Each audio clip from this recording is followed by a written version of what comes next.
à tous, très heureuse de vous retrouver pour la quotidienne du 28 mars. Au sommaire aujourd'hui, retour en images sur la 10e édition du Forum Économie La Côte. Un passage de témoin entre l'ancien et le nouveau président. En sport, c'est le retour du rugby avec la reprise du championnat de LNA. Et puis en culture, c'est Alexandre qui s'y colle. Aujourd'hui, nous emmène à Chaiseray en compagnie de la fanfare municipale de Nyon qui propose en fin de semaine un concert. On commence avec l'actu, retour en images sur la 10e édition du Forum Économie La Côte. Après la conférence intitulée « Les enjeux économiques de la cybersécurité », nous avons rencontré les participants. Qui sont-ils et pourquoi sont-ils là? La réponse en images avec Alexandre Caporal. Question très simple, qui êtes-vous et pourquoi vous êtes là aujourd'hui? Alors écoutez, déjà pour le networking, c'est toujours très intéressant d'avoir des échanges. Et puis mon métier, je suis consultant dans la data intelligence, donc c'était presque obligatoire que je vienne à ce genre de séance très intéressante. Je suis juriste, je suis indépendante. Je travaille dans le domaine des droits politiques et des nouvelles technologies de l'information. Donc voilà pourquoi je suis venue. Directeur adjoint dans un centre de formation professionnelle spécialisé. On forme des jeunes en difficulté qui ne peuvent pas acquérir leur formation dans le circuit traditionnel. Et puis comme tout le monde, en voyant un peu ce qui se passe, en entendant ce qui se passe dans la presse, on se dit il faut être là, il faut entendre ce qui se dit, anticiper, je crois que ça sera vraiment la solution. Et puis aujourd'hui, je crois qu'il y a beaucoup de sources pour ça. Le thème du jour, c'est la cybersécurité. Qu'est-ce que vous attendez au final de cette journée ? Des solutions. On est dans un milieu bancaire finalement qui est de plus en plus impacté par tout ce qui est cyberattaque, etc. Donc aujourd'hui, c'est de voir quelles sont les solutions qui sont apportées par différents organismes et de voir si à l'avenir, on est beaucoup mieux protégé qu'aujourd'hui. Parce qu'aujourd'hui, on arrive dans un monde avec le télétravail qui est beaucoup plus à même d'être hacké, je dirais. Et puis du coup aujourd'hui c'est de voir quelles sont les solutions qui sont apportées pour contrer un peu ces cyberattaques. Ça fait presque une tradition le FELC pour moi avec une ancienne collègue qu'on vient là et puis la thématique aujourd'hui elle nous touche tous, les communes, les entreprises, donc extrêmement intéressant et je remercie l'organisation pour le FELC. Qu'est-ce que vous attendez justement de cette journée ? Ouvrir le débat, voir aussi ce que disent les politiques. Donc c'est vrai qu'il y a l'économie, mais il y a aussi la politique, et il y a des chefs d'entreprise, donc d'avoir un échange global, multiculturel est très intéressant. Pour savoir un petit peu plus ce qui se passe dans le canton, dans la région, dans ce domaine. On attend de voir un petit peu ce que le politique propose en matière de cybersécurité. C'est vrai que c'est une condition cadre extrêmement importante pour que les entreprises puissent déployer leur activité. 10 ans du FELC, justement, qu'est-ce que ça représente pour vous ? Ça fait 10 ans de rencontres, de networking, comme Olivier l'a dit à l'entrée. 10 ans de sujets extrêmement intéressants, extrêmement pertinents. Et je me réjouis des 10 prochaines années. Une 10e édition qui symbolisait également le passage de flambeau entre l'ancien et le nouveau président Olivier Feller et Pierre-André Romanens au micro d'Alexandre Caporal. Le but de cette manifestation, c'est de réunir des acteurs économiques, politiques de la région et au-delà de la région pour échanger concernant un thème qui a un impact économique. Ce qui est la clé de voûte du forum, c'est vraiment l'impact économique de différentes problématiques du monde actuel. La cybersécurité, c'est le thème qui nous concerne aujourd'hui. C'était un thème qui avait été choisi à l'origine en 2020 quand le forum devait se passer. 2 éditions annulées. Aujourd'hui, ce thème de la cybersécurité, il prend tout son sens. Complètement, on voit qu'il est à peu près partout. Il est rentré chez nous, même dans le privé. Il est à tous les stades de notre vie. On a de la activité, donc cybersécurité. Je crois que c'est très important de comprendre ce qui se passe, de comprendre ce qui est en train de nous arriver, et puis de tirer l'attention, de discuter, d'échanger. On vient d'entendre une conférence extraordinaire sur justement le risque, mais voilà, on est capable de maîtriser. Et grâce à ce genre de manifestation, on peut échanger, on peut se comprendre. Il y avait également la présence de la conseillère fédérale Viola Amerd à ce forum économie. C'est gratifiant, j'imagine, pour vous, organisateurs. Je qualifie ce forum de forum artisanal de qualité. C'est un forum régional. À l'origine, c'est, j'allais dire, une bande de copains et de copines, pas tout à fait, mais ce sont quelques personnalités de la région qui s'apprécient, qui ont décidé de créer ce forum. C'était en 2010. D'ailleurs, Pierre-André Romanens en faisait partie également. Aujourd'hui, nous célébrons la 10e édition et de pouvoir recevoir une des 7 ministres suisses, en plus la ministre de la Défense, qui est particulièrement visible en ces temps troublés en Europe. Eh bien, c'est gratifiant, c'est un peu la cerise sur le gâteau ou le grain de raisin sur le gâteau, puisqu'on est en pays de Vaud. Pierre-André Romanens, vous reprenez du coup à l'issue de cette journée, vous reprendrez la présidence de ce Forum Économie La Côte. Quels objectifs vous vous fixez pour les prochaines années ? Voilà la question. C'est clair, reprendre quelque chose. Après, mon ami Olivier Feller, c'est une mission très très compliquée. Il a mis la barre assez haute puisqu'il a créé depuis 10 ans des manifestations hyper intéressantes au niveau régional, mais au niveau aussi national, on l'a vu encore aujourd'hui. Voilà, continuer l'œuvre d'Olivier, il sera encore partenaire puisqu'on vient de le nommer président d'honneur, premier président d'honneur. On aura besoin de ses relations, besoin de lui encore. Et puis garder ceci, des thèmes, il y en a beaucoup. On verra si on arrive à être aussi bon dans le scénario qu'on était bon avec la cybercriminalité. Olivier Feller, passage de flambeau aujourd'hui, on imagine de l'émotion aussi pour vous. Oui, j'avais l'intention après 10 ans de céder ma place parce que 10 ans c'est une période cohérente qui témoigne d'une certaine volonté d'engagement, mais à un moment donné il faut peut-être aussi de nouvelles idées, de nouvelles visions. Mais il est vrai qu'aujourd'hui ça se passe, j'éprouve une certaine émotion.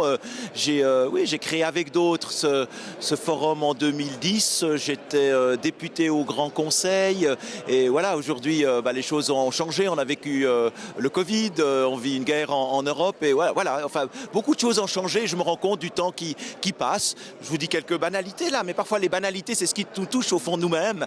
Et oui, je suis un peu touché aujourd'hui, mais c'est une décision qui a été prise de façon calme, et donc j'assume totalement ces décisions et je suis très heureux d'avoir un excellent successeur dont l'expérience et l'entre-gens contribueront à assurer la pérennité de la manifestation. Alors je vais terminer avec une banalité aussi, puisque vous me lancez. Qu'est-ce que vous souhaitez à votre successeur ?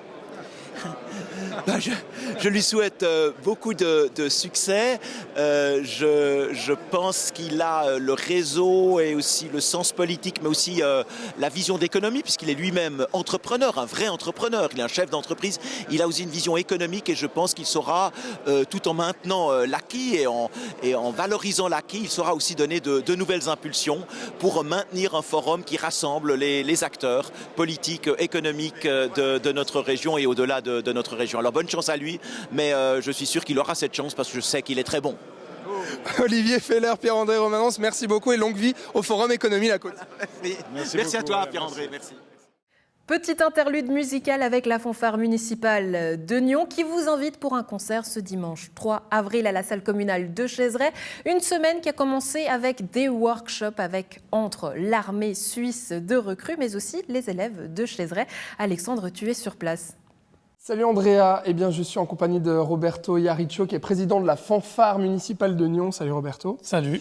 Ça fait plaisir d'être avec vous ici. Alors on est à la salle communale de Chaizeray puisque un concert va être donné. Alors on voit des petits indices derrière, on voit les écussons avec marqué Armée Suisse, mais qu'est-ce qui va se passer ce lundi soir à Chaizeray ?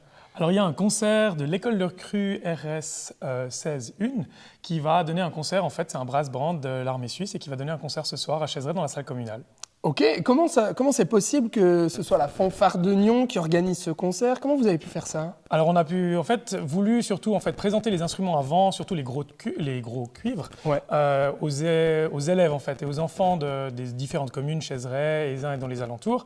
Et du coup, la fanfare a pris un contact avec la commune, avec l'école Elisabeth de Porte, pour pouvoir savoir si on pouvait organiser un workshop et venir présenter les instruments. Ouais, parce qu'il n'y a pas que le concert en fait, il y a des workshops aussi en ce lundi, il y a eu ce matin et cet après-midi. Ils sont destinés à qui ces workshops et qu'est-ce qu'on y fait ? Alors ils sont destinés à tous les élèves en fait qui sont scolarisés à Chaizeray. Ouais. Et du coup ils ont vraiment reçu ce matin déjà une belle présentation. Les enfants ont adoré, ils étaient limite debout sur les chaises. Ouais. Mais et du coup c'est vraiment de présenter ces instruments pour après pouvoir leur donner envie. Et puis s'ils ont envie de rejoindre la fanfare par la suite, l'école de musique, c'est vraiment le but là derrière. Ouais, le but exactement de leur présenter un peu l'univers de la fanfare et puis les instruments. Alors on voit, il y aura combien d'instrumentistes, de musiciens ici ? Alors au niveau des musiciens, il y en aura quand même pas loin de 50 musiciens sur la scène. Si on prend les tambours qui viendront jouer devant, les musiciens avant. On va juste filmer un petit peu, montrer un peu tous les instruments qu'on voit derrière. Alors bien sûr, les instruments avant, ils sont rangés dans leur véhicule, mais on voit les percussions quand même derrière, batterie, on voit du xylophone, plein de choses. Donc oui, combien au total, je disais ? Pas loin de 50. Pas loin de 50 musiciens qui vont jouer ici à Chaizeray. Et puis alors, ce qui est assez drôle, c'est que les musiciens seront là et le public, Roberto, sera à la fois ici et à la fois sur la scène. Exactement. Pourquoi ? En fait, la configuration de la salle, alors c'est une très belle salle et Gézray a une très belle commune, mais la scène est trop petite pour accueillir un orchestre de cette taille-là et autant de musiciens sur leur scène. Du coup, on essaye de donner aussi une expérience un peu originale au public et du coup, ce sera le public qui sera assis sur scène et qui pourra écouter et profiter du concert de l'école de recrues. Voilà, donc ce concert de l'école de recrues qui sera donc proposé gratuitement. Et puis c'est pas le seul concert que vous organisez cette semaine. C'est juste, puisque dimanche, la fanfare municipale de Nyon va jouer un concert. Exactement, la fanfare en fait va aussi essayer d'attirer du monde et de présenter en fait à son tour aussi des instruments, le trombone en particulier, avec un concert dans la même disposition. Là, on a un trombone qui est mis en exposition sur la table. Pourquoi le trombone ? Parce qu'en fait, on avait besoin de trombone au sein de la fanfare, on a aussi besoin au sein de l'école de musique de Nyon. Et puis, c'est un superbe instrument, alors il faut bien commencer avec un instrument à présenter. Et cette année-là, Emanuele Salvo, le soliste, a pu être disponible et du coup, on profite de ça. Donc, ce sera ce dimanche. Et puis voilà, le message, c'est chers enfants, mettez-vous au trombone. C'est exactement ça. Et puis, chers parents, si vous aussi voulez commencer le trombone, n'hésitez pas. Ouais. Alors, Roberto, comment ça se passe au niveau de la fanfare de Nyon en ce moment ? Là, il y a ces 2 concerts organisés, on imagine pas mal de beaux projets, de belles choses pour vous. Alors ça se passe super bien, on est super actifs, on est limite hyper actifs je dirais. On a 2 concerts justement qu'on organise nous cette semaine, on a le mois de mai qui sera super chargé avec un giron qui s'organisera à Gézray et on n'arrête pas de continuer à jouer à gauche à droite pour la ville de Nyon, pour tous les habitants et tous ceux qui aiment la musique. Ouais. Bon alors si on s'est déplacé jusqu'ici, c'est pour aller à la batterie parce que Roberto, vous êtes vous-même percussionniste en fait au sein de la fanfare de Nyon. Exactement. Pourquoi cet instrument ? Pourquoi la batterie ? Pourquoi les percussions ? Comment vous y êtes venu ? J'ai toujours adoré ça en fait, j'ai toujours aimé ce son à l'école de musique. J'ai commencé à l'école de musique et on présente les instruments aussi par le biais de l'armée en fait, j'ai découvert ça. Et du coup, c'est vraiment l'instrument qui m'a le plus plu avec le tambour et du coup, je me suis formé à l'école de musique pendant 20 ans là-bas et puis maintenant je l'enseigne là-bas aussi, donc c'est parfait. OK, super. Bon un petit amuse-bouche avec quand plaisir. même. Voilà, avec on se dit plaisir. il y a une batterie, Roberto, vous êtes là, un petit extrait de quelques secondes, on vous écoute.